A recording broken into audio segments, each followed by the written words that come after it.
त्याच्या पुढच्या भागाला सुरुवात करूयात. दादा, बंद दरवाजातून कार्तिकचा आवाज आला तसं कुणालने मनात नसतानाच दरवाजा उघडला. पण मात्र समोरचं दृश्य पाहताना त्याच्या कपाळावरच्या आठ्या गडद झाल्या होत्या. तुम्ही सर्व? कार्तिक, केतन, रिद्धी, तारा, माधुरी, मानव सर्वच तिकडे होते. अन सर्वांच्या पुढ्यात होते ते पिया आणि तिचा नवरा. माझ्या धाकट्या बहिणीचं कायाचं लग्न आहे म्हणून मी माझ्या बहिणीला घ्यायला आलो आहे. पियाने हात जोडून स्मित करतच सांगितलं. हे सर्व तुमच्यासाठी. कुणालला काही न बोलता पियाने मागे इशारा केला तसं घरातलेच काहीच नोकर पुढे आले, ज्यांच्या हातात मोठी मोठी ताटं होती. फळं, कपडे, घड्याळ, बूट सर्वच होतं त्या ताटात, अगदी शाही थाटात. हे सर्व काय आहे? कपाळावर आट्या घेऊनच त्यांची नजर केतन आणि कार्तिकवर स्थिर होती. हळद मोठ्या बहिणीच्या हातूनच लागणार असं ब्राह्मणांनी सांगितलं आहे. सर्व बाहेर वाट बघतायत. कार्तिकच पुढे स्पष्टीकरण तयारच होतं. कुठल्या ब्राह्मणाने आणि कधी सांगितलंय? कुणालने प्रश्नावर सर्वजण शांत झाले. ती झोपली आहे, तिला आराम. कुणालचं वाक्य पूर्ण होण्याआधीच माधुरी त्याच्या रूमच्या आतमध्ये शिरली. कुणालराव, आई जे काही बोलली त्यामुळे तुम्ही दुखावले गेले आहात, मी त्यासाठी माफी मागतो, पण प्लीज तिला येऊ द्या. तुम्हा दोघांशिवाय हे लग्न म्हणजे फक्त नावाला लग्न असणार आहे, त्यात आनंदी कोणीच नसणार. माझ्या कायाचं लग्न तसंच झालेलं मला चालणार नाही. त्यावेळी काही करू शकत नव्हतो, पण आज निदान इतकं तरी नक्कीच करू शकतो. पियाने पुन्हा हात जोडले. त्याचे डोळे पाणावले होते, आवाजसुद्धा जड झाला होता. ती लग्नाला आली तर माझ्यापेक्षा जास्त आनंद कोणाला होणार नाही, पण निर्णय तिचा असेल, चात साथ नक्कीच माझी असेल. ती आली तर मी तिला अडवणार नाही, पण तिला जाण्यासाठी सुद्धा सांगणार नाही. ती आली तर मी सुद्धा असेल, नाही तर मी सुद्धा नसेल. त्याचे हात पकडत कुणाल बोलला, वहिनी येणार आहे. पियाला बाहेर घेऊन येतच माधुरी ओरडली. तिला पकडूनच माधुरी दरवाजात उभी होती. पिया? तिचा रडून सुजलेला चेहरा बघून सर्वांनाच वाईट वाटत होतं. पिया आणि कुणाल दोघे तिच्या दिशेने पुढे झाले होते. मी ठीक आहे, ती कसंबसं बोलली. ठीक नसली तरी होशील आता. हे एनर्जी ड्रिंक घे आणि पटकन तयार हो. या तुला मदत करतील. 5 मिनिटात अगदी टकाटक रेडी करतील बघ. तारा आणि रिद्धी पुढे होत बोलल्या तसं पियाने कुणालकडे बघितलं. त्याच्याकडे बघू नकोस अजिबात. तुला यायचं आहे. मंजिरी, तू वहिनीला आत घेऊन जा, मस्त तयार करून आण, ताराने पुढे होऊन सांगितलं. सर्व काही सर्वांनी ठरवल्यासारखं चालू होतं. जे काही चालू होतं ते माहिती नव्हतं, ते फक्त त्या दोघांना. दादा, तू काय घालणार आहेस ते घे पटकन आणि चल, म्हणजे वहिनी तयार होऊन येतील, कार्तिकने सांगितले. केतन बोलण्यात काहीच पुढाकार घेत नव्हता. केतन, तुला काही बोलायचं नाही? हाताची घडी घालूनच कुणालने भुवई उंचावत विचारलं. केतनची मान नकारार्थी हल्ली. तसं तो सुस्कारा सोडतच आत गेला. वेट फॉर 5 मिनिट्स अँड तुम्ही तुमचं काम झालं, आता बाकीची कामं करा, त्याने सांगितलं आणि पियाला घेऊनच आतमध्ये निघून गेला. दादा, नक्की याल ना? केतनने विचारलं. माहिती असलं तरी त्याला खात्री हवी होती. कुणालने गालात हसतच होकारार्थी मान हलवली. दादा, पुन्हा केतनची हेतुपूर्वक हाक. पुढे काही सांगण्याची गरज नव्हतीच. समोर हात पसरूनच कुणाल उभा होता तसं बाकीचे त्या मिठीत सहज सामावून गेले होते. पिया त्याच्या बाजूलाच होती, त्यामुळे आधी ती होती तर तिच्या मागे उभं राहून बाकीचे पुढे गेलेच होते. सॉरी दादा, केतन त्याच्या कानात पुटपुटला. पिया, तू ठीक आहेस? सर्व गेले तसं कुणालने तिचा चेहरा ओंजळीत पकडून विचारलं. तिने मानेनेच नकार दिला. नक्की जायचं आहे? त्याचा आवाज जडावला होता, तरीही विचारणं त्याला गरजेचं वाटत होतं. तिची होकारार्थी मान पुन्हा हलली. त्याने तिला मिठीत घेत तिच्या केसावर ओठ टेकवले. सॉरी, मगाशी मी खूपच वेड्यासारखी वागले ना? तिने त्याच्याकडे बघितलं तसं विचारलं तसं त्याने मानेनेच नकार दिला. तयार हो पटकन, नाही तर पुन्हा सर्व येतील. यावेळी प्रथमेश आणि काया दोघे सुद्धा असतील, त्याने हसतच सांगितलं. तसं तिच्या चेहऱ्यावर सुद्धा स्माईल पसरली. असा नाराज चेहरा नको आहे मला. फेस मास्क लाव. मला तू सर्वात सुंदर दिसायला हवीस, अगदी कायापेक्षा सुद्धा, म्हणजे मी प्रथमेशला चिडवेन. शेवटचं त्याने मुद्दाम तिच्या कानात हळूच कुजबुजलं आवाजात सांगितलं. तसं तिने गालात हसतच त्याला एक चापट मारले. बहीण आहे ती माझी, तिने लटक्या रागात सांगितलं. तसं त्याने खांदे उडवले. तरीही माझी बायको सर्वात सुंदरच असायला हवी. असंच हसत राहा, मी तुला नाराज नाही पाहू शकत. त्याने तिच्या कपाळावर ओठ टेकवले. तसं तिने त्याला मिठी मारतच त्याच्या छातीवर डोकं टेकवलं. पिया कशी आहे? कुणाल आला तसं आजीने त्याला विचारलं. इतक्या वेळात घडलेला सर्व प्रकार सर्वांना समजला होता, कोणीही काही बोललं नसलं तरी सर्वच नाराज होते. इथे मी इतका तयार होऊन आलो आहे आणि तुला तिची पडली आहे. नाटकी आवाजात त्याने विचारलं तसं आजी गालातच हसल्या. भेटला गर्लफ्रेंडला आता काय तिला सुद्धा आम्ही नाहीच दिसणार. कुणालला प्रसन्न चेहऱ्याने बघून पाठावर बसूनच प्रथमेशने टोकलं. तसं इतका वेळ शांत असलेलं वातावरण पुन्हा प्रसन्न झालं. काया अजूनही शांत होती. ब्युटिफुल. समोरून येणाऱ्या पियाला बघून कुणाल पुटपुटला. त्या दोघींनी मिळून तिला अगदी 10च मिनिटात खूप सुंदर तयार केलं होतं. पिवळी साडी, त्यावर लाल ब्लाऊज, केस सेट करून मोकळे सोडले होते. हातात एक बांगडी, गळ्यात मोठं मंगळसूत्र, लाल लिपस्टिक आणि दोन्ही भुवयांच्या मध्ये असलेली लाल टिकली. बस तिच्यावरून त्याची नजरच हटत नव्हती. हे बघ, आम्ही झोपणार आहोत, पण तुम्ही दोघांनी झोपायचं नाही. आणि हो, तुम्ही दोघांनी एकमेकांसोबत अजिबात बोलायचं सुद्धा नाही, स्नेहाने रुबाबात सांगितलं. नाचून सर्वच दमले होते.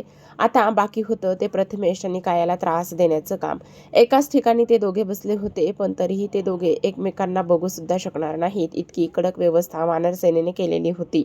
एका सोफ्यावर त्या दोघांना बसवलं होतं, ज्याच्यामध्ये चांगला जाड असा पडदा बांधला होता, तर मध्ये काही लोट ठेवले होते. कितीही मनात असलं तरीही चिटिंग करण्याचा प्रयत्न केला तरीही काही चान्स नव्हता. त्या दोघांना एका सोफ्यावर बसवून समोर सर्व वानरसेना बसली होती.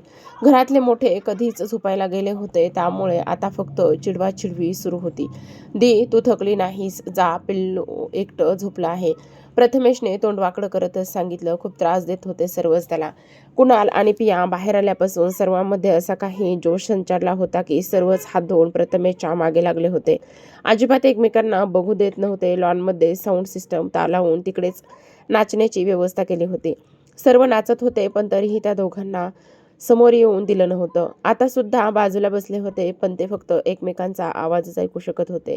बाकीची वानरसेना त्यांना बोलून चिडवत होती, तर सागर आणि कुणाल सर्व वानरसेना असताना स्नेहाने पियाला मिठीत घेऊन बसले होते आणि नजरेनेच त्याला चिडवत होते. आधी नको नको म्हणत असलेल्या त्या दोघी नंतर निवांत बसल्या होत्या.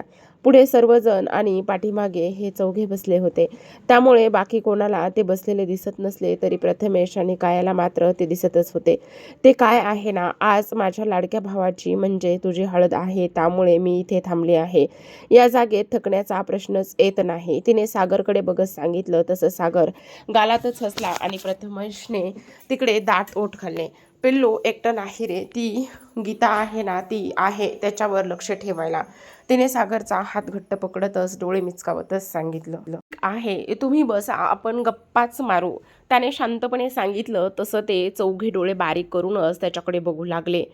अरे, उद्या लग्न आहे, तुम्ही फ्रेश दिसायला पाहिजे ना, जाऊन झोपलात तरी सुद्धा चालेल, स्नेहाने ठणकावून सांगितलं. तसं त्याने काहीही न बोलता खांदे उडवले. ही चिटिंग आहे हां, सर्वांचा एकच आवाज, पण तो मात्र शांत झोपला होता.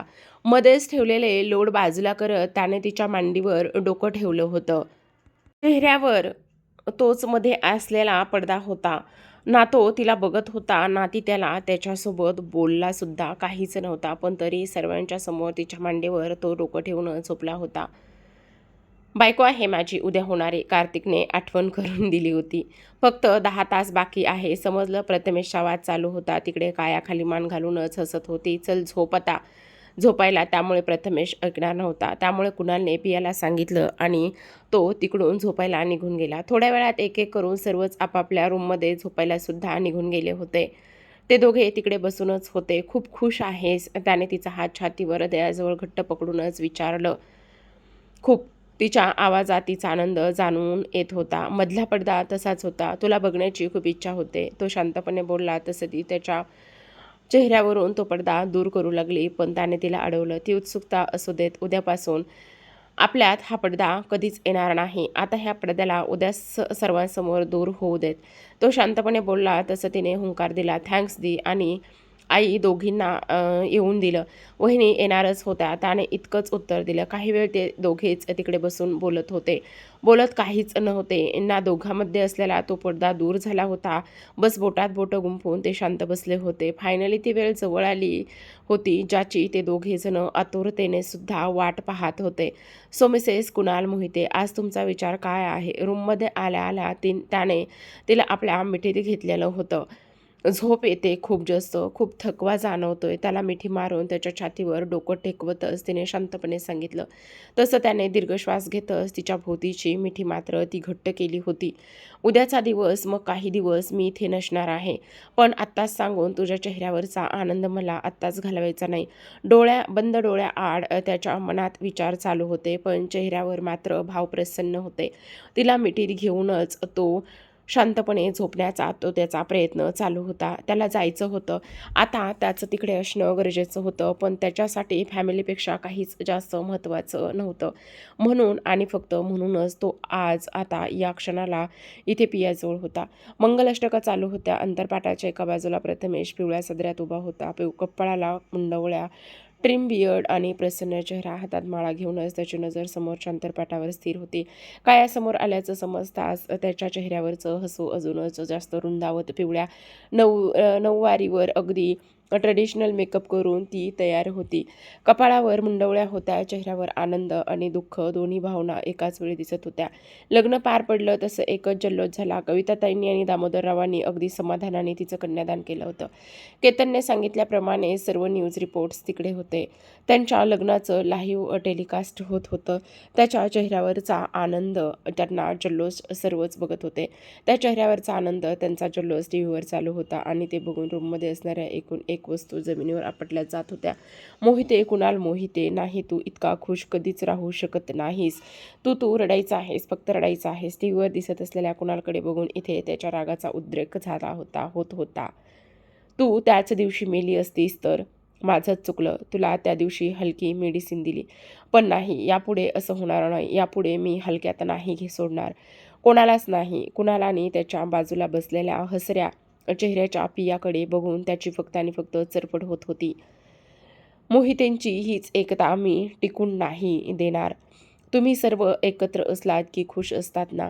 आता तुम्ही पुन्हा असे एकत्र कुटुंबाला बघून तो रागातच बोलला आणि समोर दिसणारी ती टीव्हीसुद्धा त्याने फोडून टाकली होती. लग्न झालं होतं, धूमधडाक्यात केलं असलं तरी नंतर मात्र ते थोडक्यात आटोपलं होतं.